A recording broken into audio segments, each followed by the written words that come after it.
Hey there, how's it going? Happy Sunday. I hope you had a fabulous week and I hope you're ready to dive into a new one. So, real quick, did you get some sleep? Did you get quality sleep? Quantity sleep? Did you drink lots of water? It's really hot out, extra sweaty. So, make sure you're just drinking water all day long.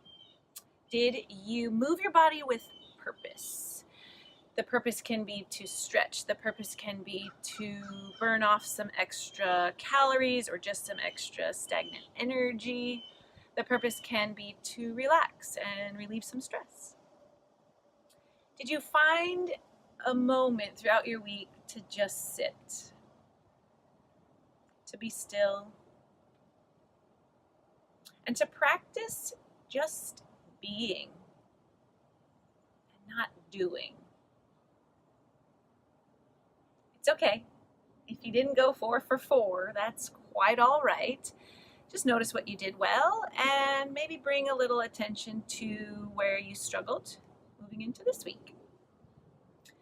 I would like to talk to you today about perfection. I didn't even realize I struggled with this until I went through teacher training, and then I started to see it everywhere. I hear it in my clients, I hear it in friends, I hear it in a lot of women when I just have casual conversations.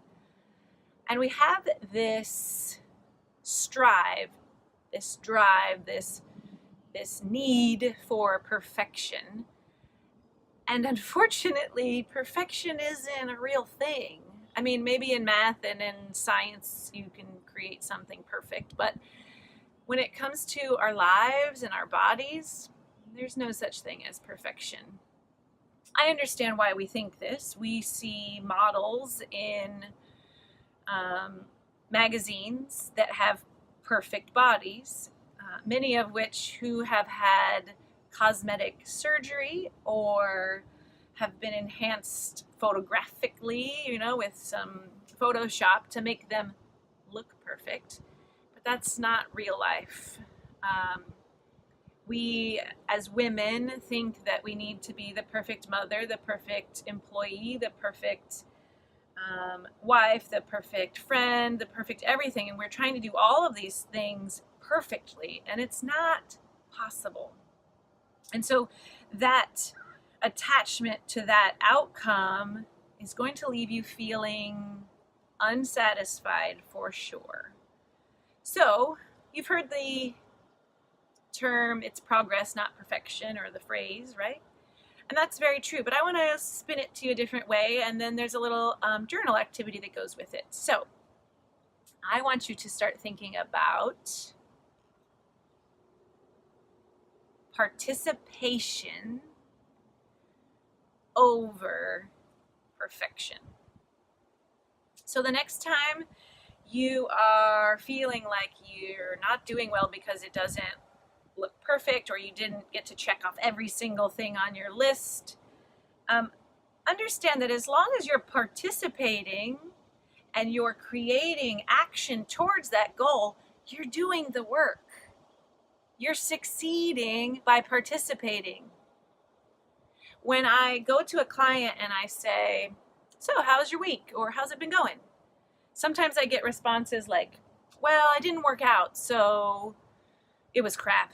It was awful. I didn't get to do any workouts, and so yeah." And then as we move through the session, I hear them say, "Oh yeah, I've been taking my lunch to work. Oh yeah, I have my water and I've been filling it up more than normal." And so then I have to stop them and say, "You just said your week was crap because you didn't get your workouts, but you've also been creating habits around food and around hydration. And so because it didn't look perfect, we end up feeling like it wasn't worthy and it wasn't valuable. That ain't good. Because if you're feeling that way, you're going to still kind of like show up that way. So I want you to stop and think about this goal you're moving towards. Maybe it's fitness related if you're here listening to me. And I want you to write down everything you did this week that was you participating in reaching your goals. Now, if you write one thing on the list, in my opinion, success. But if you feel like that's the only thing you've been doing for a while, or you would like to make some faster progress or more progress, then maybe brainstorm, how can I participate more in reaching my goal? What usually happens is you'll start to make this list, and I went to bed 15 minutes earlier. I brought my water, I brought my lunch. I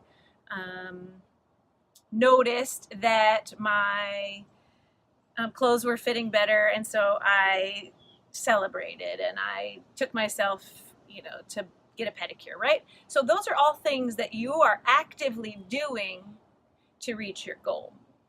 Just because it doesn't look like step 1, step 2, step 3, or check 1, check 2, check 3, doesn't mean it wasn't a success. Remember that if you can't quite find a big action to add to your list, know that your thoughts count. So by simply thinking, I am creating a healthy lifestyle, and using that as a mantra and repeating it, I am making healthier decisions, I am strong, I am fit.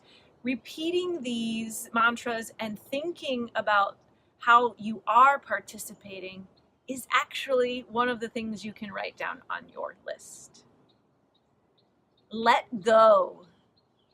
Let go of that strive, that need for perfection, because it's not achievable. So you're going to be let down if you do not let go of that thought. Let it go. When you let it go, you're going to feel so light, and you're going to be able to do so much more work.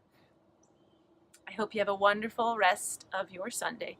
Go fill your fridge with lots of healthy foods, and plan some purposeful movement. Maybe you can plan some outdoor activities. Get in the pool and splash around. Go for a hike or a walk in nature, but make sure you bring your water. I hope you have a wonderful day.